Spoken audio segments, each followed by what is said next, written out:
Hey everybody, coming to you from the van today. So last time I made a video addressing one end of the gender inequality spectrum, an extreme regarding not only mental, emotional, psychological assault, but also physical assault.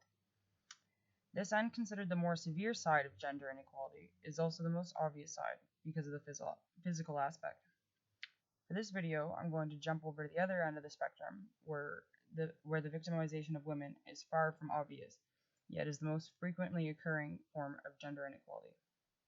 Daily, hourly, every minute of every day, women everywhere are subjected to passive-aggressive, silly acts and words designed to keep women from rising.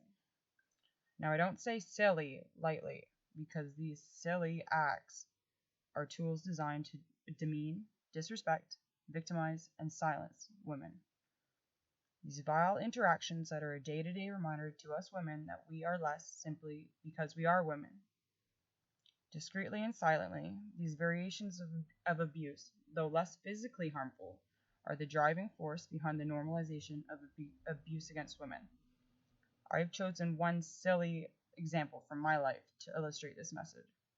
Today I would like to tell you about my hair and the inequalities I have faced as a result of my different hairstyles. Now, as I have said before, I am a people pleaser, and because of this, I've always found myself paying close attention to how people react to myself. I've always done this to make sure I have a positive presence in society. I just want to make people smile.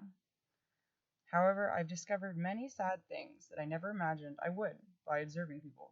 One of these things being how my hairstyle has been a deciding factor for most men of the quality of treatment I will receive.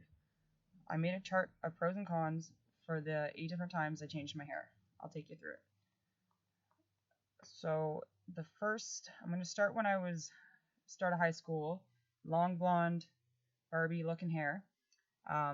There was definitely a real general smoothness in my life, in society, with people. A lot of positive attention, a lot of opportunity. Got a nice boyfriend, you know. But the cons of it really is it does feel like solicitation. And you become judged incorrectly based on the whole like Barbie symbolism, long blonde Barbie hair. I was really never taken very serious. But there was also higher levels of sexual assault when I'd go out. It was happening quite often. So I get tired of the blonde Barbie men swarming. So I decide, whatever, chop it off, do something different. So I cut my hair, and now it was brown, and then I quickly decided that was too mousy and with the short. So I dyed it blonde. So I have blonde short hair. Right away I noticed people are already taking me more seriously. Still blonde, but shorter, edgier, I don't know. So it's sort of like the anti-Barbie crowd is now taking me a little bit more seriously. But another very big thing is after a wave of just so much sexual assault, it's very peaceful in that department. It's like they're leaving me alone. Cut my hair, silence. Anyways,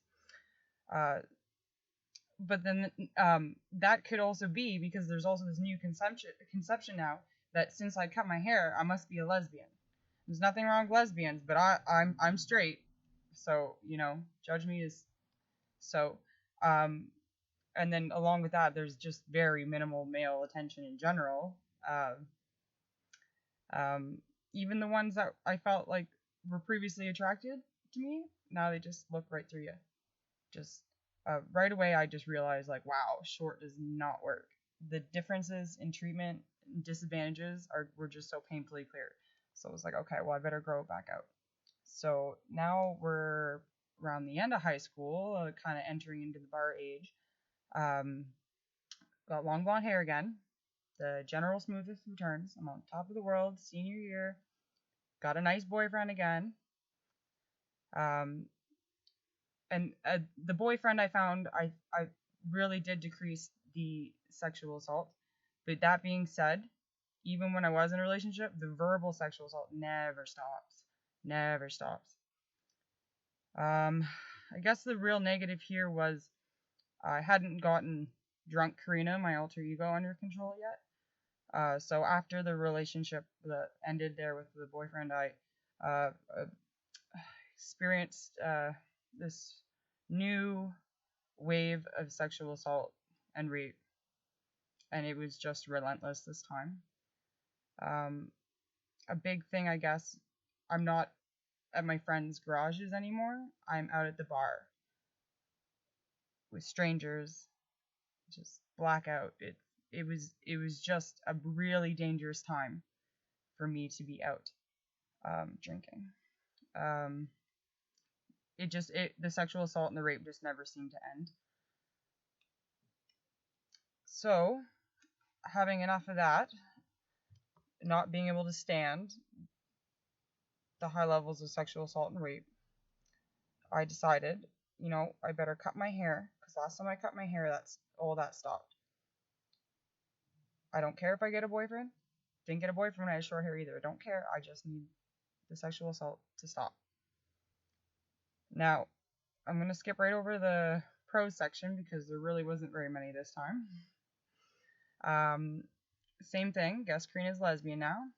Wasn't a lesbian, just cut my hair short. But as soon as I cut it, I regretted it. The increase in negative interactions and the negative opinions were just so obvious and ridiculous, and again, there was very minimal positive attention from males, and I expected that, and I was kind of hoping for that, to be honest. But that was like the sober males. So I still go to parties, still go to the bar, and despite the haircut, the sexual assault and the rape is still happening. It just like there's nothing I can do now. I've tried to, stay at my friends' parties, instead of going out to the bar, control my liquor. No matter what I do, I'm just the target for sexual assault and rape. It's like when I drink, I become an inanimate object that gets passed around, despite of my hair. Like last time, the haircut stopped it. This time, the short hair is not good enough for I'm not relationship material with short hair, but I'm good enough to be sexually assaulted and raped. Okay. Anyways, so at this point in time, I'm thinking, okay, well, the hair didn't stop the sexual assault, so the only thing else it could be that stopped it last time was the boyfriend. But I just cut my hair. I'm not getting a boyfriend, so now I'm doomed until I grow my hair back out and get a boyfriend. Anyway, so I grow my hair back out. At this point, I just feel, I really can't win. I don't want to be disadvantaged in life. So I guess I'll play along. I'll look how society wants me to look. I'm just gonna put my earmuffs on, my blindfold on, just do my best to ignore all the crap. Just head down, get through life. Anyways, so general smoothness returns. Not surprising. Got a nice boyfriend. Not surprising. But now I just feel really bitter. At this point in time, I felt so bitter and gross. Like it was just so evident that my hair is a major deciding factor in my quality of life. The positive interactions that I do have really start to feel phony. Like I feel myself thinking, like, if I cut my hair short, would you be being so nice to me? So the positive interactions don't feel positive. Everything's just negative. I just have this awful negative perspective about people. You people. So after a while, I just contemplating I'm just sick of the solicitation-y sort of feelings. Everybody's just looking at me and being nice to me because of what I look like. So I'm like, I gotta do something, but I know I can't cut my hair. No, I can't cut my hair. Okay, so I get the crazy idea to get dreads. Because it's still long. It's not short. I got long dreads, right? And they're blonde, so still long blonde should be fine. Anyway, so at this point, I'm used to different treatment every time I change my hair, so I expected something, but nothing like the ridiculous that I received. Like, I'm laughing because it's funny, kind of, but it's really just ridiculous and annoying. Um, I'm gonna jump right to the cons section again. There's a little bit of pros, but I'm gonna go right to the cons. Uh, I just felt like a like leper in society. You know, I was just so radically negatively judged. I went traveling out west and was in Nanaimo with my boyfriend at the time. Um, we were going into this hotel and we opened the door and we take a few steps in and the guy at the desk just looking at me and he just, and yeah, my boyfriend's looking at me and looking at him like, you guys know each other, something. And then so he shouts across the lobby like, hey, we're just looking for a room. And the guy just, no, no, no, no, no, no, no, no. He just, oh man, he just hated me. Just from, we went across the road, got a hotel, no problem. Anyways, we're working out there too. We're doing roofing and stuff, and we're working with this one other guy, and he's just the same thing, just the whole time, just and he's asking my boyfriend like, "What's your deal? Like what's up with her?" And it's like I look the same. I have the same face, I have the same body, I even have the same earrings, but I had dreads, right? So like just no respect. I'm not a person, I guess. It just got, anyways. Even for then I stopped roofing and I started trying to work coffee shops because I have a lot of experience doing that, like whatever. So I'm applying everywhere, everywhere. Not one single callback. Finally, and I've never had a problem getting a job ever in my entire life. So I kind of figured it was probably the dreads, but I mean my resume was so perfect for coffee shops, so I was like, really. Anyway, so I applied to Starbucks, and that's an online application, so they didn't see my dreads. And they call me back and offer me an assistant manager, or they're gonna train me to be an assistant manager based on the resume they had. So the resume for coffee shops, Starbucks looks at it and goes, "Wow, assistant manager." But everywhere else I apply looks at me and goes, "Ooh, dreads. What about my resume?" Anyways, so before I went to my in-person interview for Starbucks, I cut my dreads off. I did. Like, anyway, so, and I got the job. Anyways, so dreads obviously were a bad idea, but I didn't think it was gonna make me like an outcast from society. Like, people just hate me. Like, they were so offended just by my presence because I had dreadlocks. Anyways, um, there is some pros about the dreads though, because everybody was so nasty. When people were really awesome to me and I did have really awesome positive interactions with people, I knew they were positive. I knew they were true and they were sincere, and that really felt awesome. Unfortunately, the only place that mostly really happened was when I was tree planting, and obviously tree planters don't mind dreads. Anyways, I love tree planters, and the rest of society, I don't know. I'm sorry I offended you with my dreads. Um, anyways, um, and I guess looking back, the only reason why it's more funny than anything is because I was still able to succeed, I guess, because I had a boyfriend who could work and stuff. So still society telling me like you only succeeded through that awful hairstyle because you had a man. Anyways, moving on. So as I explained, I cut my hair for Starbucks. So now my hair is brown and short, and the cycle continues. Ah, everybody's looking through you. You're invisible. Um, But it's better and easier this time. Why? Because I have a man. Society. Um, and there's no sexual assault. None at all. But also, this is the first time ever that I've had a man, short hair, that is also brown. It's like the trifecta of turnoffs. Brown, short hair, and a man. Nobody even looks at you. Anyways. So I don't really care. At this point, I just don't care. So, grew my hair out. Now it's brown and long, just like this. My natural hair color. The verbal sexual assault comes back, right? And it's not like hot guys my age or something, or like I'm not even single, but you know what I mean. It's always gross people, rude people, cowards. Like, they won't say anything with my husband right there beside me. But as soon as he walks away, they'll get their little whatever. They'll, like, assault me, like, behind his back with their words. Just no evidence. What? I didn't say that. Cowards.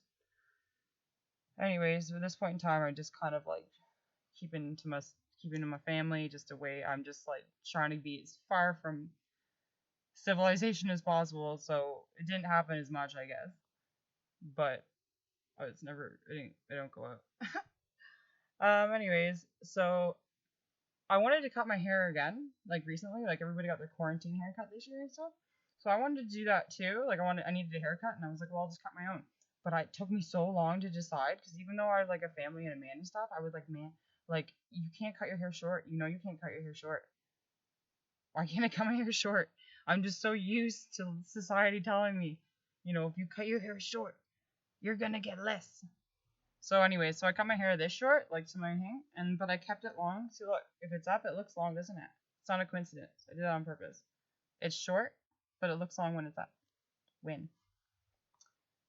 Anyway, so to conclude my findings, I've determined through my experience that long hair is well, the key to success, really, in a man's world. I've only ever had a boyfriend when I had long hair. Even when I had dreads. Got a boyfriend when I had dreads, but it was long. Never when I had short hair. Never. Never, never, never. Again, though, like, even if I had short hair, still sexually assaulted and raped. That's what I'm okay for that, but I'm not relationship material with short hair. Like, I still am more afraid of having short hair than having something like dreads. Like dreads. They're called dreads. And I'm more afraid of short hair. So, yeah, length is the most important part of hair. And it's certainly more important than color. And it's just kind of this like ideal that women have long hair. Long, beautiful, normal hair. Anyways, so, and then for my findings for brown versus blonde hair, you definitely get taken more seriously with brown hair. But you gotta have long hair with brown, or else you just become invisible. Blonde is definitely better for alternative hairstyles, but you gotta deal with the blonde jokes. And men really like pretty long blonde hair. They just light up. But creepy, gross, weird light up attention. Like, don't look at me, please. Whoever, like, ooh. I just don't understand why blonde hair makes men turn into a bunch of a-holes. It's just like a fly going to a blonde light. Get the pretty light. Men with blonde hair. So yeah, so long brown is definitely the best way to go. Then I'd go long blonde, and short blonde, short brown, and then dreads. As much as the dreads I did a bit better with than the short brown hair, the dreads, I don't know. They were bad. Everybody just thought they were offended by me. Anyways. So, what I observed from society's reaction to my varying hairstyles is that the quality of life and opportunities I receive will be based on what I look like. And apparently, my face and body are not satisfactory, since I need the hair to be just right. That is the message that I have received.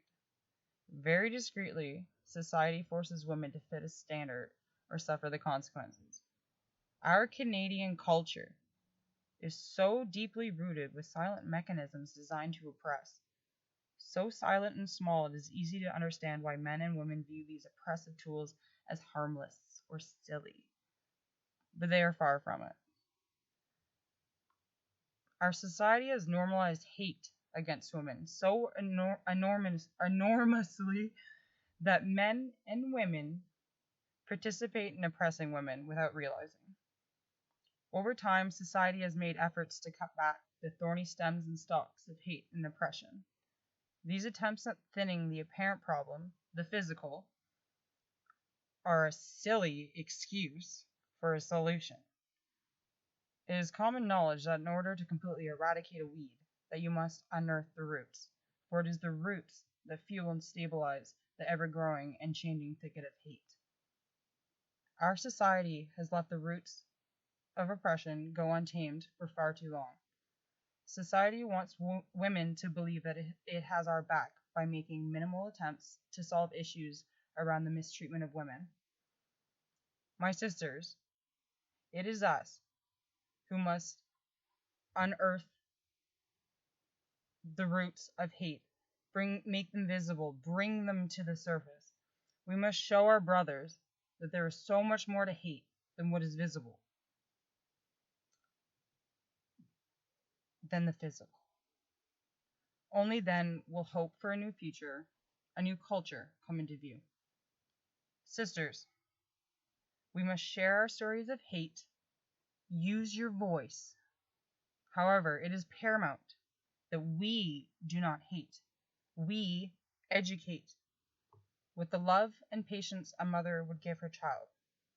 We need understanding, not a battle of the sexes.